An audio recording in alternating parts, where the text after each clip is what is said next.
トは日本語学習者、中級者、上級者向けのポッドキャストです。自然な速さ、自然な話し方で話します。トランスクリプトを無料で公開しておりますので、私のウェブサイトをチェックしてみてください。そして、YouTube メンバーシップに入りますと、今日のエピソードで学んだ言葉を勉強できますので、ぜひ、メンバーシップ参加してみてください。メンバーシップでは私のゲームプレイ動画が見れたりとか、あとは何でしたっけ、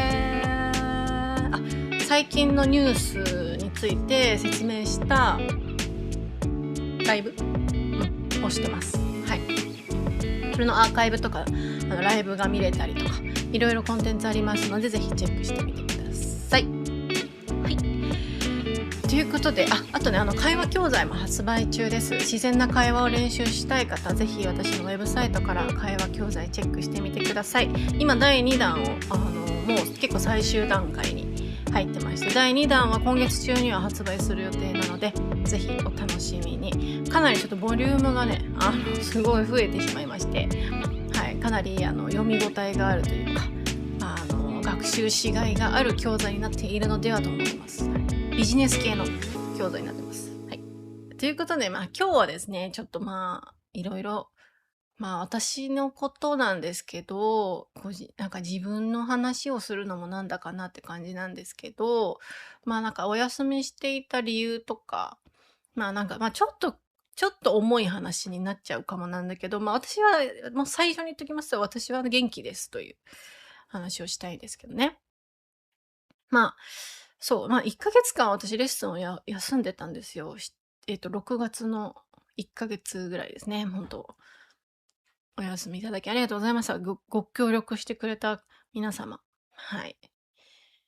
結論から言うとね、あんまり休みにはならなかったんだけど、いろいろ考えたりとか、いろいろはできた時間ではあったなっていう。なんで休んでたかっていう話なんだけど、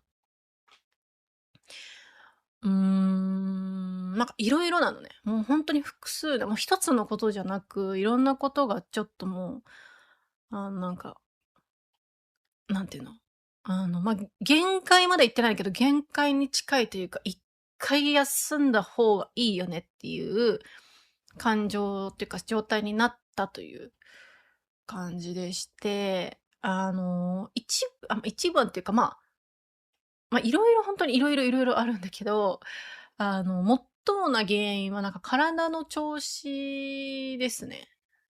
はい。本当に全然もう最初に言っときますけど、全然心配しなくて大丈夫です。はい。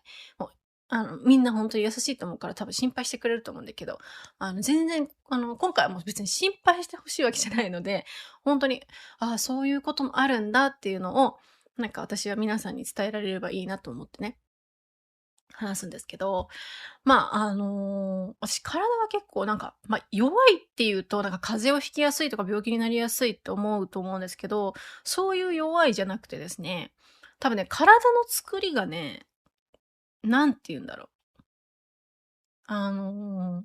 弱いんですね、多分。風邪をひくとか、そういう免疫が低いとかそういう話じゃなくて、なんかいろいろこの生きにくい体というか体質があって、なんか結構それのストレスみたいのが、最近、多分ね、年齢もあんだよね。はい、30超えて急にね、マジで急に来た。30超える前ももちろん悩んでたの。どんな悩みがあるかというと、一番優しいところから行くと、ものすごい汗っかきなのね、私。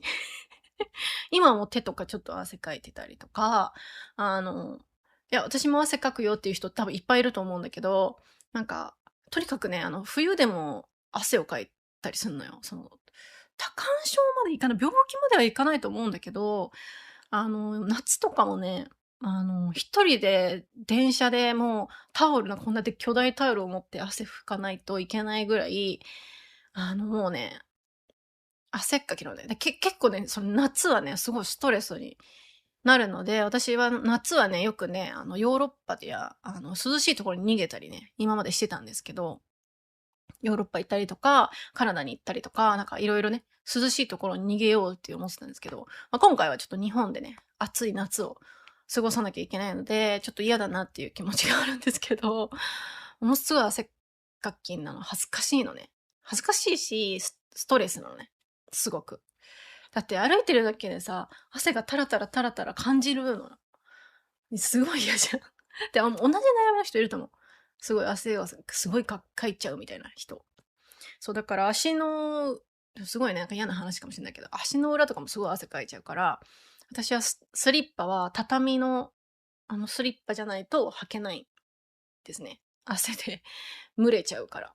とか、そういうの問題があったり、あとは、これは今改善できてるんだけど、胃と腸が弱くて、2日に、2日に1回は必ずお腹を壊すという生活をしていて、今まで。はい。でもこれはね、原因が水だっていうことを気づいたので、食事中とか食事の近くになると、水を一切取らずに、スープとかも取らずに、はい。もう、味噌汁ちょい飲むぐらいかな。水分はほんとお茶とかも食べ終わってから、30分ぐらいはお水とかあんまり取らない。もう取るとしたらほんのちょっと取るようにしてたら、割とお腹を壊さなくなったんだけど。そう。そういう原因もあるのよ。びっくりだよね。はい。とかで、あとはでも油物が本当に食べられなくて、でも昔からそうなんだけど、最近はよりそれが結構はっきりしてきてて、もうお肉もきつい。お肉、焼肉とか、私本当に一口で、吐き気がというか、もう胃が、鍋になっちゃうね。好きなんだけど、味はね。ちょっと胃と腸のが多分、機能がね、消化の機能が悪いんだと思う。胃液の問題とかがあるとか。あと今、腰痛がやばいとか。これ結構一番今の悩みですね。腰痛がひどくて、もう30分も座ってれば、もう痛みで耐えられないぐらい痛くて、だから食事も食事も集中できない。なんか苦痛な時間だったり、今はね、ちょっと落ち着いてるんですよ。いい病院とか見つけて、治療したりとか、あとはなんか、座る時間をすごい減らして、スタンディングデスクが別であるので、そこでいろいろ仕事したり、するんですけど、私の場合は、寝てる時間、寝る姿勢、立つ姿勢、何でも痛くないんですよ。でも、座った途端に、すごく痛いんですね。で、お医者さんもこれ原因がよくわかんなくって、で、いろんなお医者さんに行ったんですけど、なんかみんなやっぱ腰が悪いとか姿勢が悪いからっていう原因をいつも言われてたんですね。だから腰に集中したなんかこう、その治療みたいなものを受けてたんですけど、一向に治らなくて。で、もうね、2年ぐらい悩み続けてるんですけど、で、最近すごいひどくなったって感じで。で、もういよいよまずいと。もう本当に仕事ができないし、腰が痛いんだけど、足まで痛くなっちゃって、神経痛みたいな感じで、足がものすごく痛くて、右足だけなんですけど、すごい痛くて、今もちょっと痛みがあるって感じなんですけど、だからヘルニアかなと思ってね。そう、やばいかもとか思ってたんですけど、すごいいい先生が出会って、診断の結果、首に問題があるというね。腰じゃなかったみたいなね。首なんですね。ストレートネックが重症化してるっていう。でも、ただのストレートネックじゃないっぽい。っていう状況で、なんか今、座り方を正したりとか、いろいろ、なんか、器具を買ったり、ストレートネック矯正器具みたいなね、買ってみたいな。全然役に立たなかったんだけど、これ無駄なこととかもしたり、いろいろね、策を考えて改善させようと今一生懸命で、はい。なんかもういろんなものを買ったり、なんかストレッチしたりとかしてるんですけど、やっぱりなんかこう、なんか、そのお医者さん曰く、その座る時だけそんなに痛いのは、ちょっとなんか今まであんまり見たことがない例みたいなこと言われて、あ、嘘みたいな、どうひやみたいな、みたいな。ちょっと苦戦中ですね、お医者さんも。まあ、でも、原因はどうやら首、そして肩が痛む。で、それをサポートしようとして腰に来て、で、さらに神経が圧迫されて足が痛いのではという状況なんですけど、まあ、なかなか良くならないですね。はい。とかとか。ね。いろいろあるんですよ。まあ、そういうのもあるし、あと、まあ、レッスンを休んだのは、なんか多分本当に私の体ってなんか多分、あの、なんていうの、作りがね、多分ね、弱いんだと思うのね。だから喋るというこの行為が結構疲れちゃってて、やっぱ30分このポッドキャストとか話すのも結構、なんか大変な労力を使うのね。すごい疲れちゃうのよ。頭痛くなっちゃったりするの。ポッドキャストとか終わったりとか、そのレッスン終わったりとかするときに、なんかすごい、このエネルギーを出し切ったみたいな感じになっちゃってて、そう。多分ね、自分の中の体のエネルギーが多分私少ないタイプの人ら、もういろいろググって、なんかチャット GPT とかも聞いたんだけど、なんかまあ、虚弱体質ですっていう感じだったんだけど、まあ、そう、エネルギーって人それぞれ持ってるのって結構違くって、私は多分それがすごくちっちゃいから、今もね、すごいちょっと、あの、疲れてきちゃってるのね。おい、無理して喋んなって感じなんだけど、まあこれは私の仕事だし、喋りたい気持ちはあるので、はい。まあいいんだけど、そう。だからなんか喋るとか、その行為自体にちょっと疲れを感じるようになっちゃって、もう日本語教師失格やんみたいな、って感じなんだけど、もうだからほんと最近どうしようという状況なんですよね。はい。まあ、でもね、今に始まったことじゃなくて、子供の時からそうだったなって今思えば。まあそう、それを今日皆さんにちょっと伝えたくって、なんか、私よりさ、多分もっと悩んでる人いると思うんだよね。で、私と同じ人いると思うの。私の体って人よりなんかすごい、なんか生きにくいぞって思ってる人。なんか、私は他に睡眠時間が人より必要なタイプで、それの結果もあって、私は会社員を向いてないなと思って、会社で働く時間が耐えられなくて、まあみんな耐えられないと思うね。でもなんか、睡眠的に耐えられないっていう状況が結構あったのよね、会社員時代って。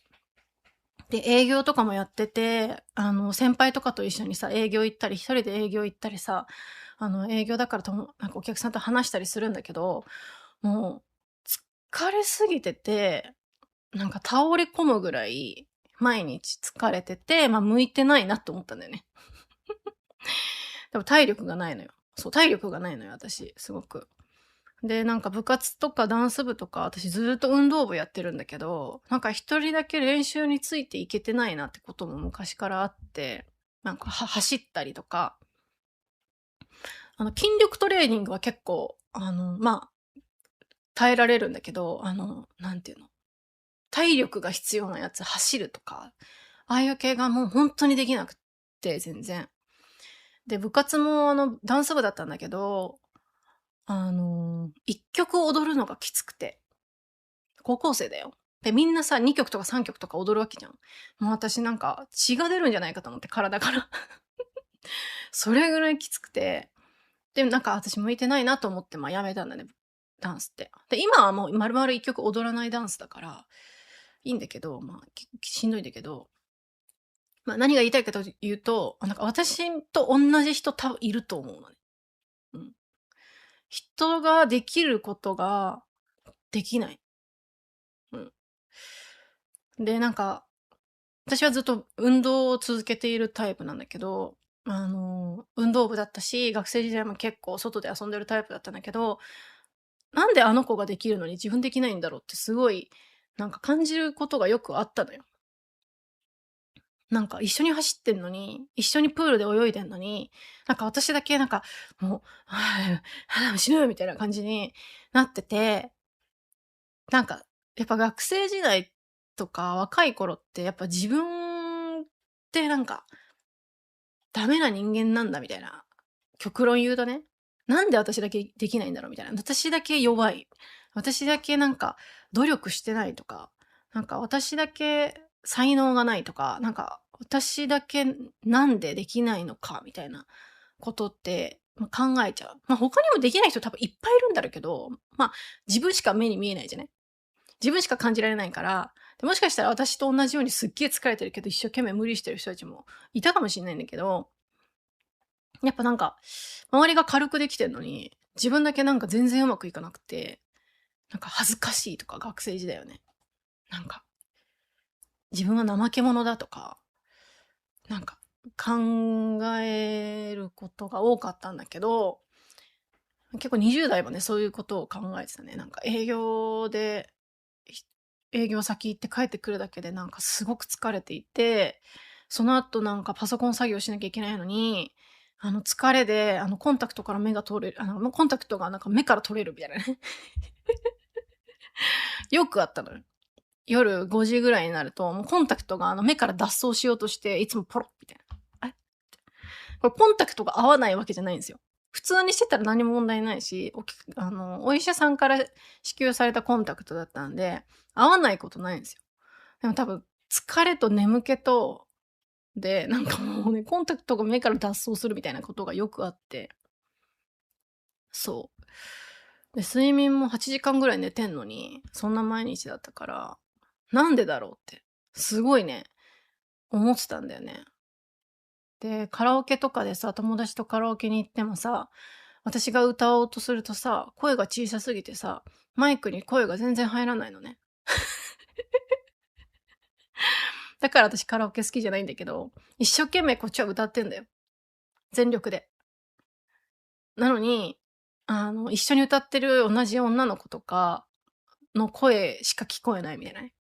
で、みたいな、はるか歌ってるみたいな。なんか恥ずかしがり屋なのかなみたいな感じで思われるんだけど、私は全力で歌ってんのよ。でも多分声がちっちゃすぎるというか、エネルギーがなさすぎて、みんなには聞こえないみたい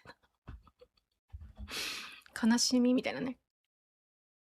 だからすごい嫌だったのね、なんか、もうめんどくさい体してんなーっていうね、思うことがよく、ありまして、で、最近やっぱ年齢も重ねてきて、まだ若いんだけど、なんかほんと30超えたら急に来るってみんな言うじゃん。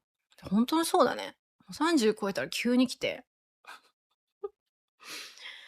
そう。だからね、今本当にね、なんか、どうしようっていう状況ね。全く答えは見つかってないんだけど、その仕事がうまくできなくなっちゃってるし、趣味のゲームもできないし、っていうか、そう、あとスクリーン疲れもすごくて、今、スマホを見てるだけで今もうここの目がちょっと痛くなってくるぐらい、スマホ疲れにも、スマホとか、スクリーンにも弱くて、これもね、昔からなのね。昔からスクリーンをずっと見てると、頭痛とめまいが止まらなくて、そう。でもここ最近もっとひどくなっちゃって、テレビとかはね、大丈夫。スマホとかも、大丈夫。問題はね、パソコンね。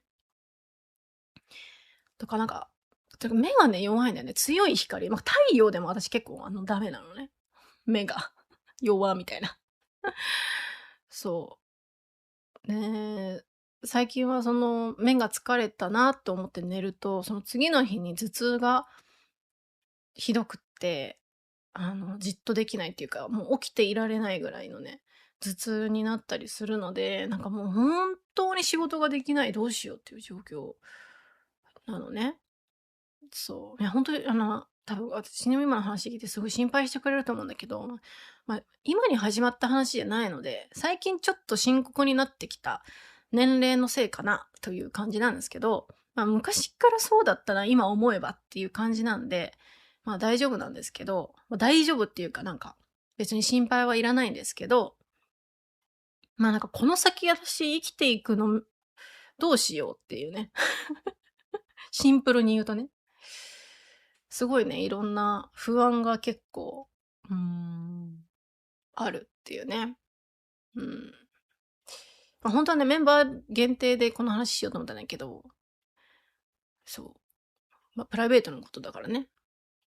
でも私と同じ悩みの人いるんだろうなっていう気持ちをちょっと、一人じゃないよっていうね、ことをちょっと伝えたくて。やっぱその目に見えて、体に、何か、その、なんていうの、人と違うというものを抱えてる人って、目に見えたらすぐわかるじゃん。ね。でも体の中の人との違いってマジでわかんないじゃん。そう。例えば、なんていうの例えば手が、不自由でとか、足が不自由でとか、車椅子乗ってますとか。そういう人だとすぐわかるじゃん。ちょっと全然レベルが違うんだけど、目にわかるようなこともいっぱいあるわけじゃん。で例えば体の違いとかだと、身長とか体重とか、ね、もう全然違うじゃん。すぐわかるじゃん。体型とか。でも体の中の部分が、人と全然一人一人異なってるみたいなことって、マジわからないでしょ。だから理解されにくいんだろうなっていうのを思っていて、やっぱり例えばね、よく一般的に思うのは、太りやすい人。で、太りやすい、太りにくいって人それぞれ全然違うじゃん。同じ人間だけどさ、同じ体に見えるけど、全然違うじゃん。太りやすい、太りにくいって。これ説明してもわかんない人いるじゃん。デブは甘えだとかさ、太ってるのはお前の自己管理ができないせいだとかさ、よく言うじゃん。ね。でもそれってやっぱりマジで人それぞれって体質とかって違うからさ、例えば満腹になる、私みたいにちょっとしか食べなくても満腹を感じる人もいれば、たくさん食べないと満腹を感じない人だっているわけじゃん。で、この満腹を感じないっていう、満腹を感じないってすごいストレスじゃない？満腹を感じて人は食事をやめるわけだから、それの量って人それぞれ違うだろうし、チョコ1個食べて全然太んないみたいな。もうゼロカロリーみたいな人もいるし、チョコ1個食べたら、すごい体に出てくるみたいな人もいるわけじゃん。太るだけじゃなくて、例えばニキビになるとか。ね。人それぞれ全然違くて、それってめちゃめちゃ気づきにくいよねっていうことを思って、そう。私みたいに2日に1回お腹壊してるやつは、食べても食べても太らないわけよ。そう。で、最近ね、ちょっとお腹がね、そう、水を飲まないと割とお腹を壊さないということに気づいてから、ちょっと太り始めてるんですけど、私、ははみたいな。みたいな。ちょっと複雑って感じなんですけど、お腹壊すよりマシかなっていう感じなんだけどね。そう。とかね。あるじゃん。そういう、一番わかりやすいだと太りやすい人とか、そういう体質ね。でもわかんないじゃん。努力してないとかさ、言われるわけじゃん。ね。そうじゃないなって今自分の体で身をもって感じたって感じですね。多分私のね、体力がなくてすぐ疲れちゃって、その睡眠時間が人より必要って感じていて、で、うまくこういうことしたいのにうまくできないとか、こういう生活、こういう生き方、いろんなことにチャレンジしたいこといっぱいあるのに、自分の体がついていかないみたいなことがあるんだけど、いろいろ。よく言われるのは、わかるよ、私もだよって。よく言われるんだけど、わかるよ、私もだよ。だから大丈夫だよ。とか、言ってくれる人いると思うんだけど、多分一緒じゃないのね。多分一緒じゃないのよ。うん。わかりにくいからね。うん。と思う。うん。たまに、マジで、いや、私もなんです。解決策わかりますかみたいな。本当に一緒の人にたまに会うんだけど、いや、私も、1日10時間ぐらい寝ないといけなくて、みたいな。生活しんどいんですよね、みたいな。どうやったら改善できるんだろうね、みたいな話をして意気投合したりする人もいる。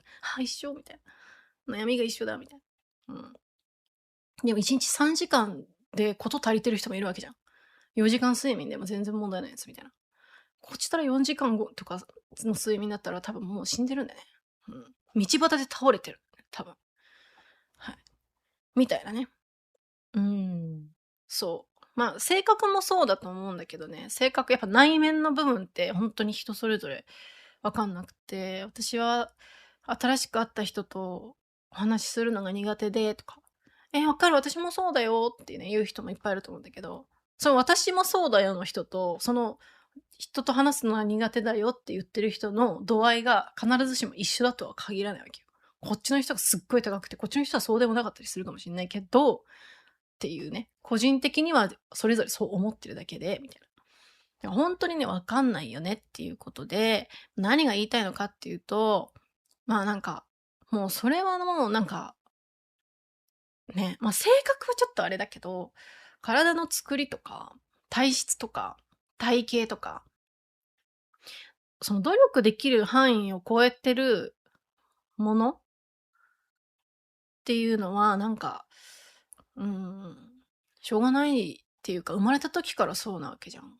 ね。やっぱ人間は不平等なのよ。うん。すべての人が平等に作られてるわけじゃないのよ。目が見えない人もいれば、その、ね、耳が聞こえない人もいるわけなんだから、まあ、不平等なのよ。世の中。ね。だからなんか、自分はそこまでじゃないけど、もちろん目が見えない、耳が聞こえないはもちろんすごく大変だし、もっともっとね、大変なことだと思うし、それにもね、やっぱレベルがあると思うんだけど、やっぱ自分の体の不自由さとか、なんか生きづらさは、まあ自己責任ではないのではと私は思ってるので、私と同じ悩みがある人は、あまり自分を責めないようにしようねっていう話ですね。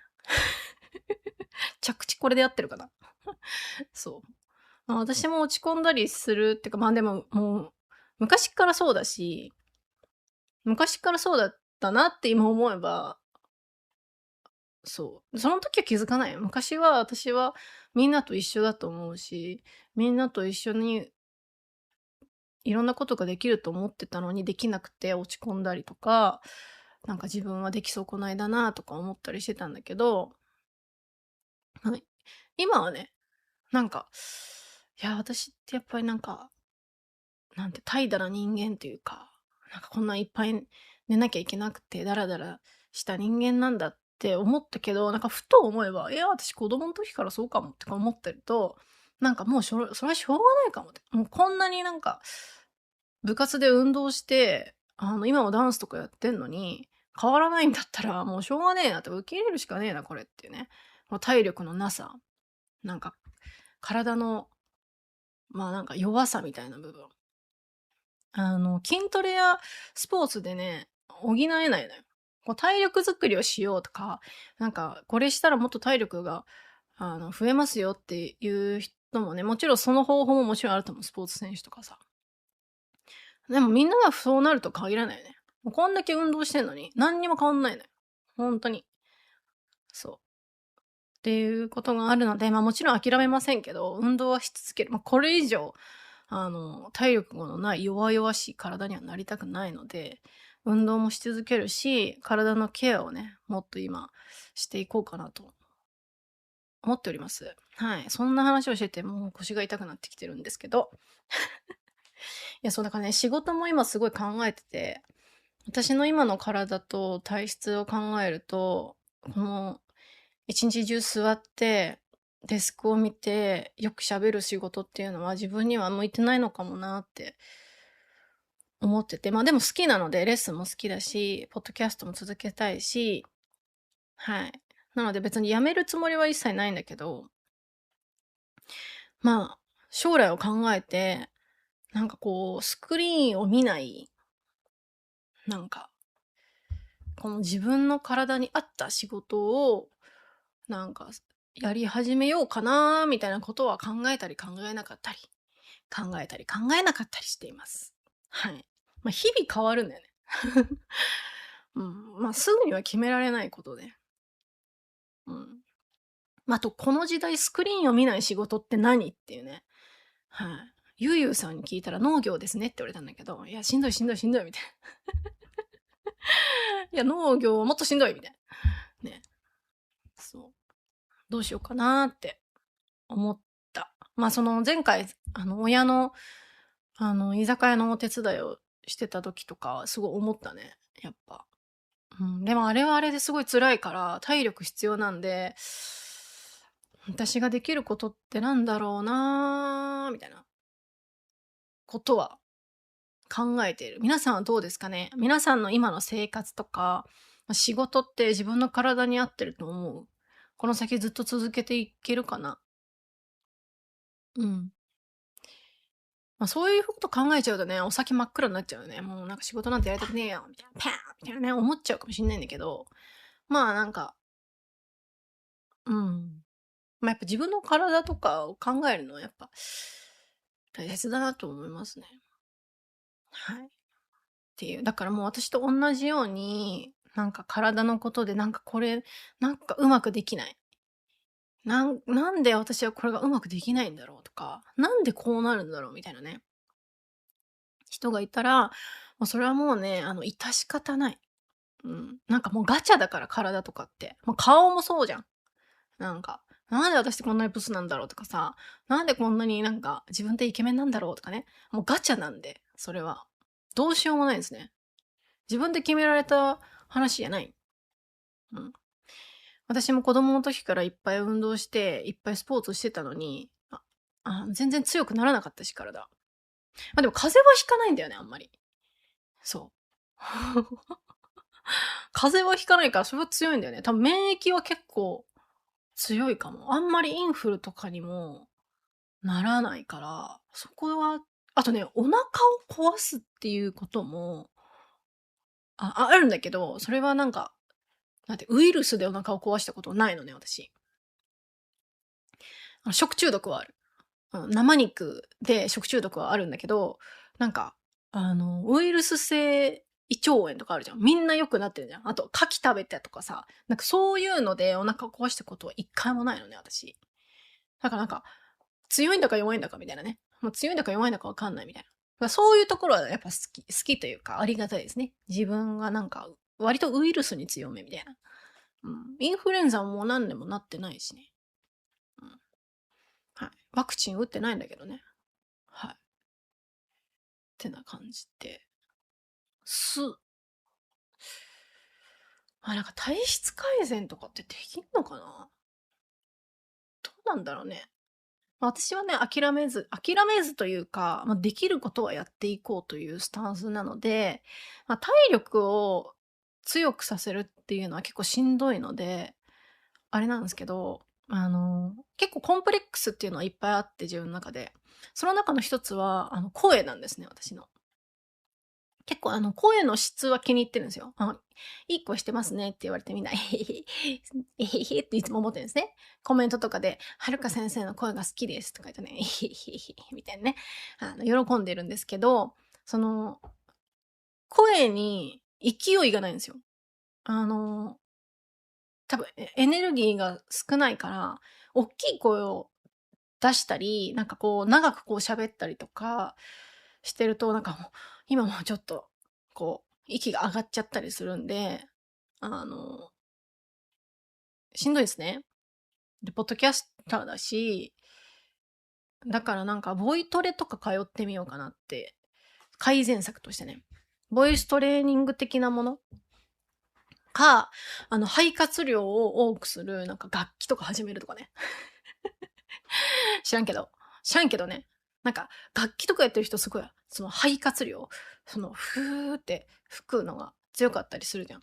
そうするとやっぱこの声とかも強くなるかなと思って。うん。はい。死活問題なんでね。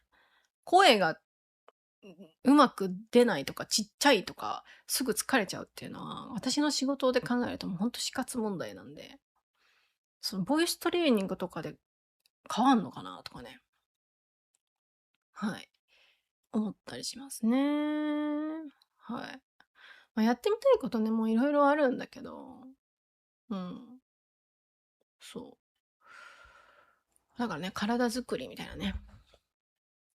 できる範囲でやっていきたいと思いますね。はい、前のストレスだった、アレルギーね。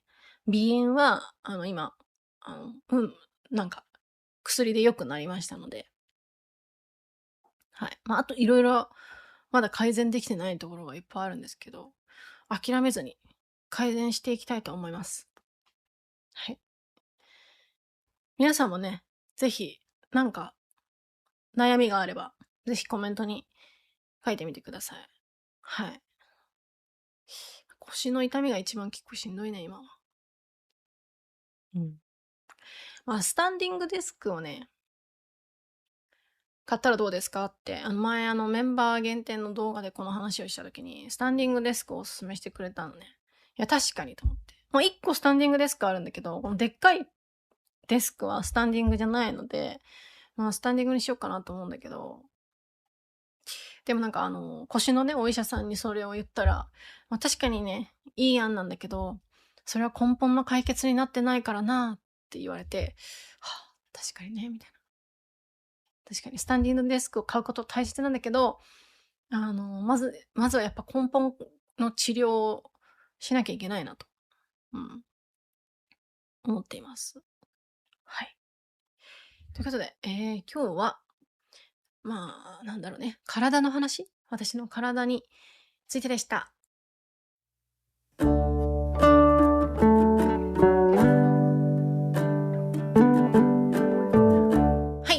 今日話した話、またトランスクリプトを作りますので、私のウェブサイトをチェックしてみてください。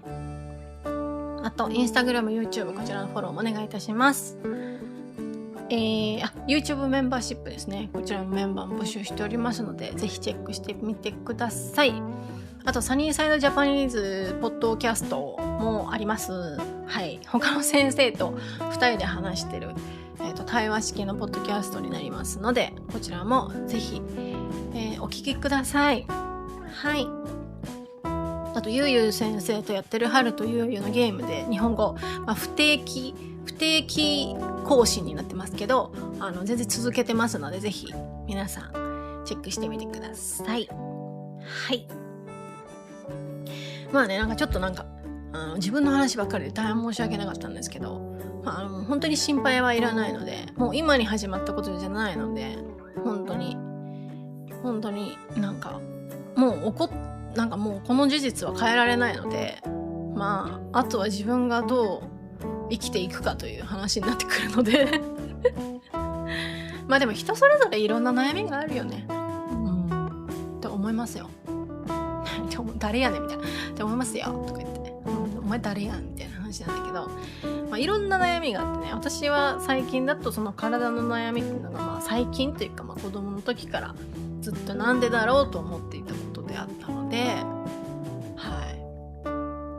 あとは仕事がうまくできないとか、マルチタスクはなんで自分だけできないんだとかね、なんで言われたこと全部忘れちゃうんだろうとかあるじゃん。勉強ができないとかね。私勉強できないタイプなんで仲間ですね。勉強できませんっていう人は私と一緒ですね。本当にできないんだよね、勉強って。個性ですから、人それぞれの体は違うことは個性ですね。ただね、だからといってね、全てをね、仕方ないとしてたら、ただそれは自分を甘やかすだけなんで、それは違います。だから太りやすい人で、なんで自分は太りやすいんだってね、思うと思うんだけど、だからといってもういいや、もういいやも別にいいんだけどね、健康的にちょっと心配なことではあるので、自分はそういう体質だからもう仕方ない、ね、自分もできることをしようぐらいのねスタンスでね生きていきたいよね。はい、ということで、はい、